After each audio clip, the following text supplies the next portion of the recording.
राजधानीर गाँ भाँ स्थान में प्रबल वर्षा होइछि। असह्य गुळुगुळिरू सामान्य त्राही देइछि ए वर्षा।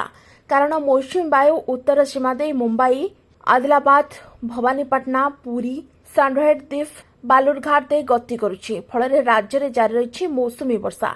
आगामी 3 दिन जाए वर्षा जारी रहबो बोली पूर्वानुमान करिछि पाणीपाग विभाग।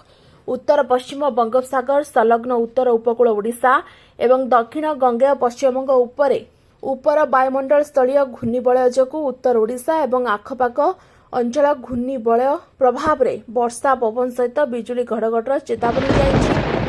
तेबे आसंता 14 तारिख जाए एक चेतावनी रही। आगामी 7 दिन वर्षा राज्य में मौसुमी जनित वर्षा आगकू लगी रहिबो बोली पूर्वानुमान करिछि भारतीय पाणीपाग विभाग। कारण राज्य में प्रभावित होइतबा मौसुमी वायु प्रभाव में आसंता 14 तारिख वर्षा जारी रहिबो बोली आंचलिक पाणीपाग विभाग पक्षरु सूचना दिएछि। आगामी 7 दिन पई वर्षा जारी रहिबाकू थिबा बेले 14 तारिख जाए ओडिशार किछि स्थान में वर्षा हेबो। हेले 14 तारिख राज्यर समस्त अंचल को वर्षा छुईब बोली पाणीपाग विभाग पूर्वानुमान कराଯାଇଛି।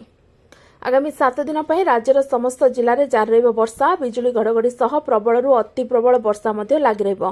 घंटा प्रति 30 ରୁ 40 किलोमीटर बेगरे झटका पवन मध्य बहिबो। आगामी 24 घंटा पर राज्यर गोटे किंबा 2टी स्थान में प्रबल वर्षा सहित झटका पवन पूर्वानुमान करिछि पाणीपाग विभाग। मयूरभंज, बालेश्वर, गंजाम, गजपति, रायगड़ा, कोरापुट, मालकानगिरी सहित अन्य बाकी जिला मानकर मध्य वज्रपात जनित वर्षा हेबो बोली अलर्ट जारी करिछि पाणीपाग विभाग। ब्यूरो रिपोर्ट ओची लाइव। अधिक खबर देखिया ओची लाइव को सब्सक्राइब करंतु एवं एई खबर चिको अधिक शेयर करंतु।